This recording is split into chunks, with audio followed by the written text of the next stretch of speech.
Is Representative Devin Nunes of California. So, sir, what do we know about this special super Congress, and how do we know that they won't just keep on spending?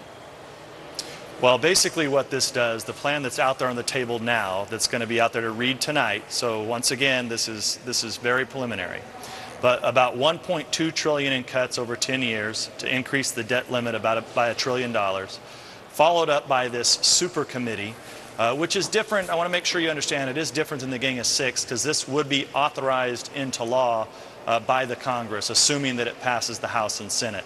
Look, I'm not here to defend that plan. I haven't read the plan. I'm just telling you, as of right now, that's what I know it to be. All right, Congressman, so here's the issue for the American people, and that is the folks out there, they're not going to like it if this is a fast-track kind of authority, that this super Congress of selected about, I think, a dozen politicians from both sides of the aisle, whether or not they can just ram through, as we saw, this problem in the past with health reform, just ram through legislation to cut the deficit on an up or down vote where their own elected officials cannot weigh in with any amendments. Is that the idea? Yes, that's the idea. That's the plan right now, would basically be for the $1.8 trillion in additional cuts to raise the debt limit to get it through next year. It would have this super committee, and then it would come back for an up or down vote, including only needing 51 in the Senate. All right, Congressman, don't you find this problematic? Because, look, we see in the Gang of Seven, in other words, a way to rein a super Congress in without what sounds like a lot of it doesn't sound like they have a lot of accountability here.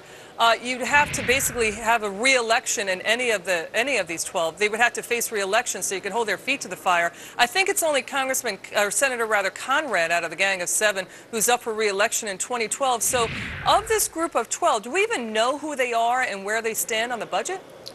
What it would be is it would be 3 Republicans from the House, 3 Democrats from the House, 3 Republicans from the Senate, and 3 Democrats from the Senate, all to be named later. So don't shoot the messenger here. I'm just reporting what I know. No, I hear what you're saying. I'm sorry. I don't mean to put you on the spot there. You're so good to come on. I really appreciate it. But doesn't it seem to you that this kind of super Congress is sort of a way for Congress to evade the wrath of voters and just, let these guys do the dirty work that they should be doing? Yeah, look, I don't like it at all. Part of the problem here is that the Republicans put forth a plan, a real plan, a budget. President Obama put forth a budget that was laughed at by even the liberal media. The Senate hasn't passed the budget in 2 years. The House passed a budget, and then we were ridiculed, and ads went out on behalf of AARP and other groups attacking Republicans for wanting to cut Medicare, cut Medicaid, cut all the entitlements. The reality of it is that if you don't get into the entitlement programs and fix them, they will not be there. So that's what I'm saying about Social Security, Medicare, and Medicaid. If you don't fix them, it is, and that's what drives money into gold.